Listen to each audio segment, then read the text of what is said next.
Assalamualaikum warahmatullahi wabarakatuh. Perkenalkan, nama saya Aditya Pratama dengan nomor induk mahasiswa C301200083. Pada kesempatan kali ini, saya akan membawakan materi mengenai leasing, merger, dan juga akuisisi. Untuk mengefisiensikan waktu, langsung saja kita ke materi yang pertama. Untuk materi yang pertama yaitu leasing.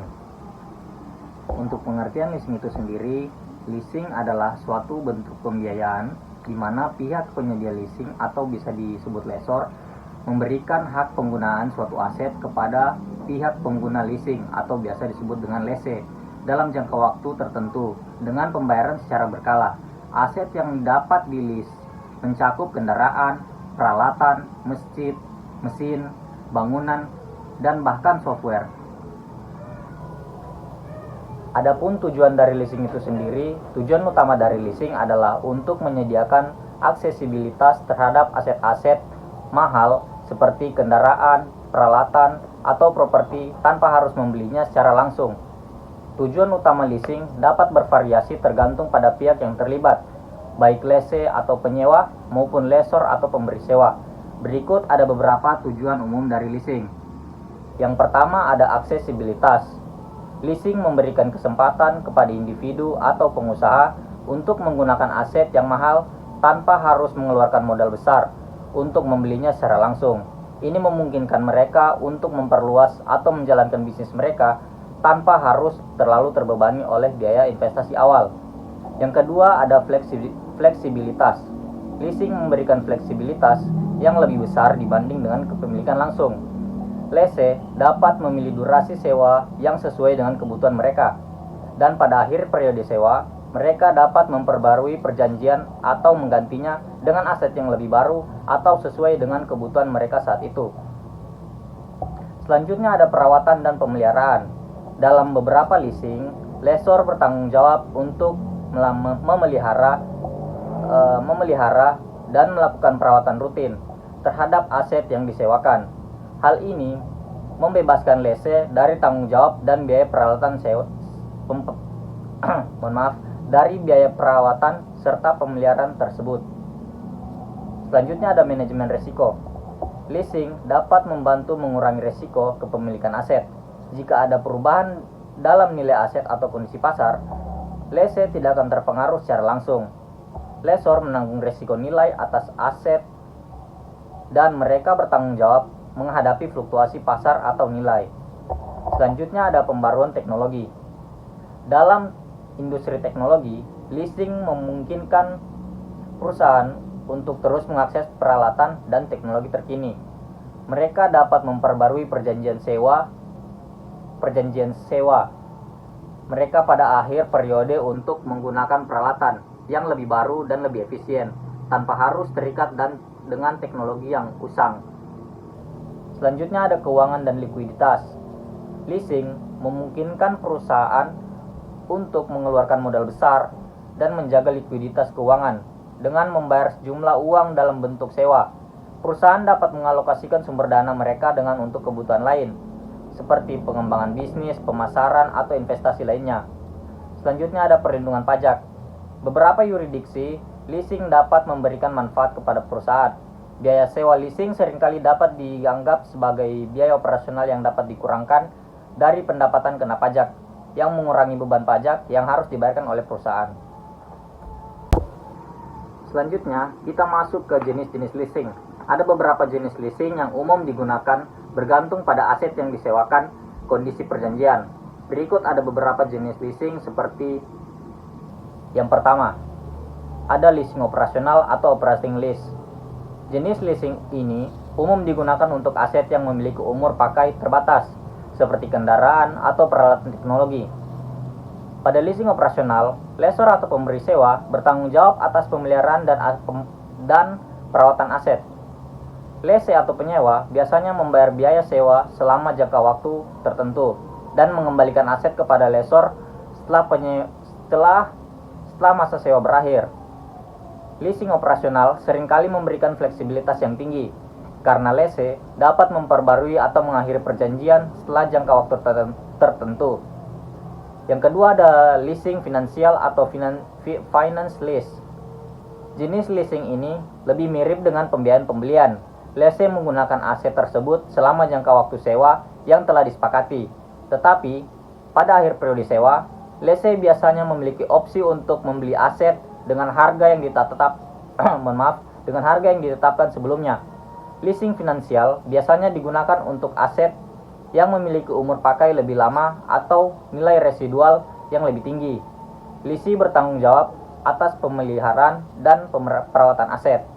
Yang ketiga ada sale and leaseback.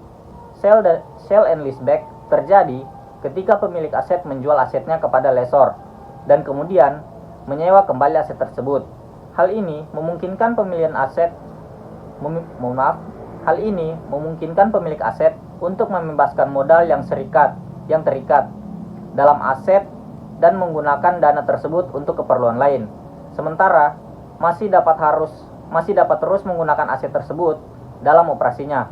Sale and leaseback sering digunakan dalam industri real estate dan properti.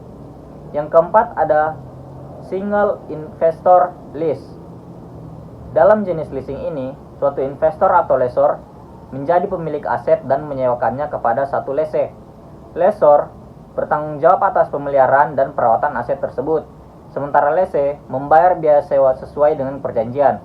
Single investor lease umumnya digunakan dalam transaksi leasing yang lebih besar dan melibatkan aset berharga, seperti properti, komersial, atau pesawat terbang.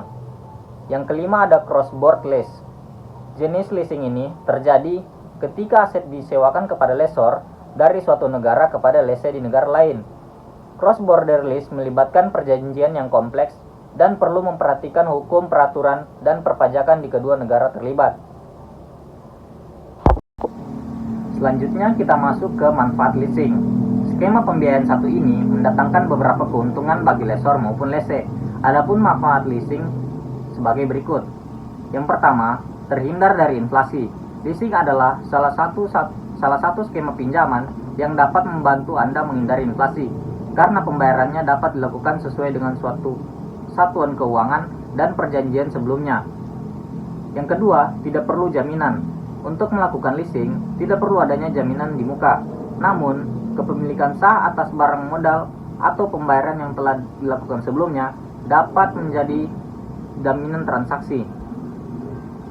Yang ketiga ada fleksibel. Karena dilakukan dengan sistem kontrak antara lessor dan lese, kedua belah pihak dapat bernegosiasi terkait banyak hal dan kesepakatan pun lebih fleksibel. Yang keempat ada capital saving. Salah satu yang menjadi manfaat dari skema leasing adalah lese tidak perlu mengeluarkan nominal sepeser pun untuk modal awal. Hal ini karena pembiayaan telah disediakan lessor hingga 100%. Jika Anda bisa menggunakan dana modal untuk Anda bisa menggunakan modal untuk kebutuhan lain. Yang kelima, ada pelayanan cepat. Karena ditangani oleh perusahaan tertentu, proses pembiayaan leasing dilakukan secara cepat, sederhana, dan efisien. Yang keenam, ada perlindungan hukum. Adanya kontrak yang jelas dan berketentuan hukum membuat perjanjian antara lessor dan lese mendapatkan kepastian hukum. Jadi jangan khawatir akan ada penipuan dan beberapa risiko lain. Dan yang terakhir ada dapat memperoleh aktiva. Manfaat utama leasing bagi seorang lese adalah bisa mendapatkan aktiva berupa barang modal yang dapat menunjang aktivitas bisnisnya. Selanjutnya kita ke ciri-ciri leasing. Yang pertama, adanya jangka waktu sewa dan periode pembayaran cicilan. Yang kedua, hak milik atas benda yang disewakan tetap berada pada pihak pemberi leasing. Yang ketiga, biasanya objek leasing berupa benda modal yang benar-benar dibutuhkan nasabah atau pengusaha untuk menjalankan bisnisnya. Dan yang keempat, adanya nominal cicilan yang besar telah disepakati bersama. Selanjutnya ada beberapa perusahaan leasing. Yang pertama, PT Federal International Finance atau FIF. Yang kedua ada PT Astra Credit Company. Yang ketiga ada PT Auto Multi Arta.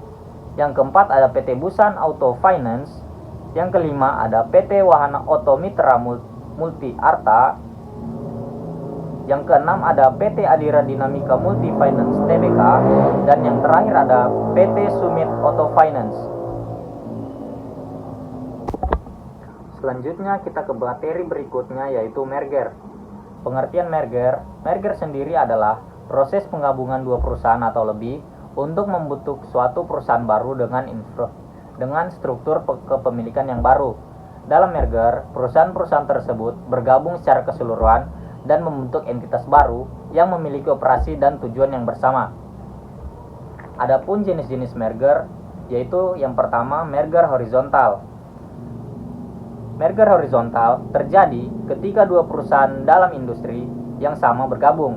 Tujuan utama merger horizontal adalah untuk memperluas pangsa pasar dan mengurangi persaingan. Yang kedua ada merger vertikal. Terjadi ketika kedua perusahaan dalam rantai pasokan yang berbeda bergabung. Dalam merger vertikal, perusahaan dapat memperkuat integrasi vertikal dan mengurangi ketergantungan pada pemasok atau pembeli eksternal. Yang ketiga ada merger konglomerasi. Merger konglomerasi terjadi ketika dua perusahaan dari industri yang berbeda bergabung. Tujuan merger konglomerasi adalah untuk menciptakan diversifikasi bisnis dan memanfaatkan sinergi antara dua industri yang berbeda. Selanjutnya kita ke proses merger. Ada beberapa tahap proses merger. Yang pertama, tahap perencanaan. Tahap awal yang melibatkan identifikasi dan penilaian potensi mitra merger, termasuk analisis keuangan, operasional, dan legal. Yang kedua ada negosiasi dan pendatanganan kesepakatan. Setelah mitra merger potensial teridentifikasi, tahap ini melibatkan negosiasi kontrak merger dan kesepakatan mengenai struktur kepemilikan dan penggabungan aset. Yang ketiga ada persetujuan dan pemantauan regulator. Merger harus mendapatkan persetujuan dari otoritas regulasi yang berwenang sesuai dengan hukum dan peraturan yang berlaku. Yang keempat ada integrasi. Setelah merger disetujui, tahap integrasi dimulai di mana perusahaan-perusahaan yang bergabung menggunakan operasi, sistem, karyawan, dan sumber daya lainnya. Selanjutnya kita ke tujuan merger.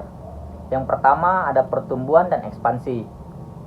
Merger dapat menjadi strategi untuk mencapai pertumbuhan perusahaan yang lebih cepat dan ekspansi ke pasar baru dengan menggabungkan sumber daya, keahlian, dan basis pelanggan dari dua perusahaan.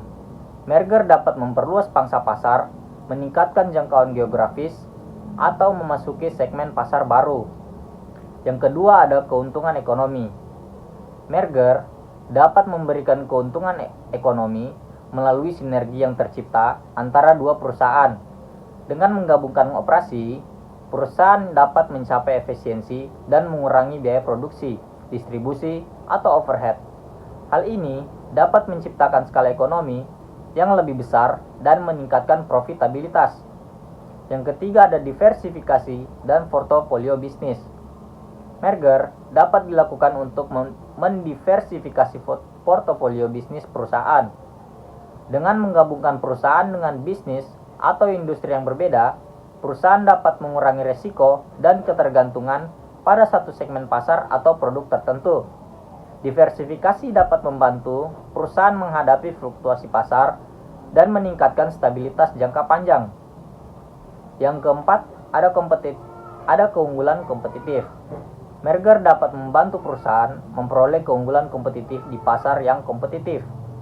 Dengan menggabungkan keahlian, teknologi, atau merek dagang dari kedua perusahaan. Perusahaan hasil merger dapat menciptakan nilai tambah yang membedakan mereka dari pesaing dan meningkatkan daya saing mereka. Yang kelima, akses ke sumber daya dan pasar baru. Melalui merger, perusahaan dapat memperoleh akses ke sumber daya baru seperti teknologi, kekayaan intelektual, atau keahlian khusus dari perusahaan target. Merger juga dapat memberikan akses ke pasar baru, baik secara geografis maupun demografis, yang membuka peluang pertumbuhan dan peningkatan penjualan. Dan yang keenam ada penyelamatan perusahaan. Dalam beberapa kasus, merger dapat menjadi langkah penyelamatan untuk perusahaan yang mengalami kesulitan keuangan atau operasional. Dengan bergabung dengan perusahaan yang lebih stabil atau dengan dukungan dari investor yang kuat, perusahaan mengalami kesulitan dapat mendapatkan pemulihan dan kelangsungan bisnis. Selanjutnya kita ke materi yang berikutnya, yaitu akuisisi. Pengertian akuisisi. Akuisisi adalah proses di mana satu perusahaan mengambil alih kepemilikan saham atau aset perusahaan lain yang mengakibatkan perubahan kontrol dan kepemilikan perusahaan target. Akuisisi sering dilakukan untuk tujuan pertumbuhan dan pengembangan perusahaan yang mengakuisisi. Adapun tujuan akuisisi yang pertama pertumbuhan. Akuisisi dapat menjadi strategi pertumbuhan yang cepat bagi perusahaan yang ingin memperluas operasi dan pangsa pasar mereka. Selanjutnya ada diversifikasi. Perusahaan dapat melakukan akuisisi untuk mendiversifikasi portofolio bisnis mereka dengan mengakuisisi perusahaan di industri atau sektor yang berbeda. Selanjutnya ada keuntungan kompetitif.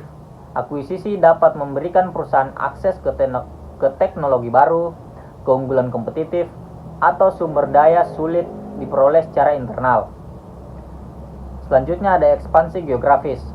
Melalui akuisisi, perusahaan dapat memperluas kehadirannya di wilayah baru atau di pasar luar negeri.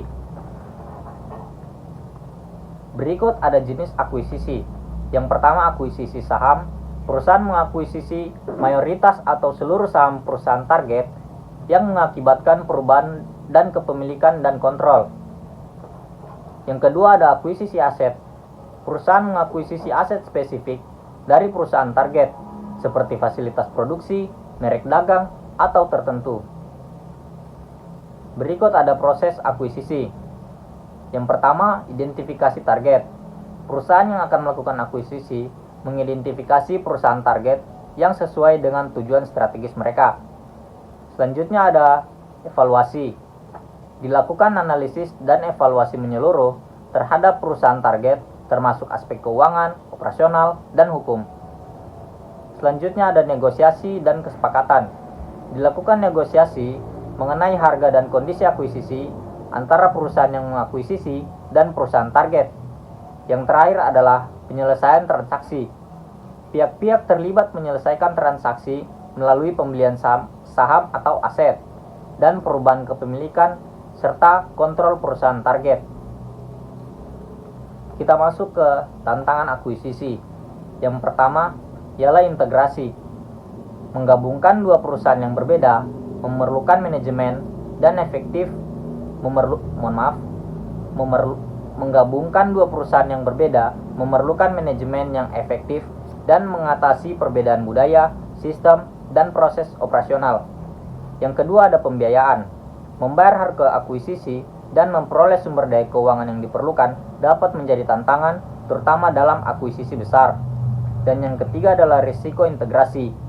Risiko terkait kegagalan dalam mengintegrasikan perusahaan secara efektif yang dapat mengurangi nilai yang diharapkan dari akuisisi. Kita masuk ke manfaat akuisisi. Yang pertama, pertumbuhan pasar. Akuisisi dapat memperluas pangsa pasar dan basis pelanggan perusahaan yang mengakuisisi. Yang kedua ada skala ekonomi. Melalui akuisisi, perusahaan dapat mencapai skala ekonomi yang lebih besar dan mengurangi biaya produksi. Yang ketiga adalah sinergi operasional. Integrasi dapat menciptakan sinergi yang menghasilkan efisiensi dan peningkatan kinerja perusahaan. Adapun contoh akuisisi yang terkenal, yang pertama akuisisi Facebook terhadap WhatsApp, yang kedua akuisisi Disney terhadap Pixar Animation Studios, dan yang ketiga akuisisi Microsoft terhadap LinkedIn. Adapun perbedaan leasing, merger, dan akuisisi, perbedaan utama antara akuisisi, merger, dan leasing terletak pada sifat transaksi dan tujuannya. Akuisisi lebih fokus pada pengambil alihan kepemilikan perusahaan, merger menggabungkan perusahaan menjadi entitas baru, sementara leasing adalah bentuk pembiayaan yang memberikan hak penggunaan aset terhadap kepemilikan langsung. Kita masuk pada studi kasus pertama. Studi ini menyajikan dua kasus nyata tentang merger dan akuisisi dalam industri leasing. Kasus pertama yang diambil dari Jurnal International Journal of Business and Finance Research membahas merger antara dua perusahaan leasing yang berbeda, XYZ Leasing Company dan ABC Leasing Corporation. Kasus kedua yang diambil dari Journal of Financial Management menggambarkan akuisisi yang dilakukan oleh ABC Leasing Group terhadap perusahaan leasing kecil lainnya. Melalui kedua studi ini, kita dapat memperoleh pemahaman yang lebih baik tentang proses, motivasi, dan hasil dari merger dan akuisisi dalam industri leasing. Untuk studi kasus kedua, studi ini menggambarkan akuisisi yang dilakukan oleh ABC Leasing Group terhadap perusahaan leasing kecil lainnya.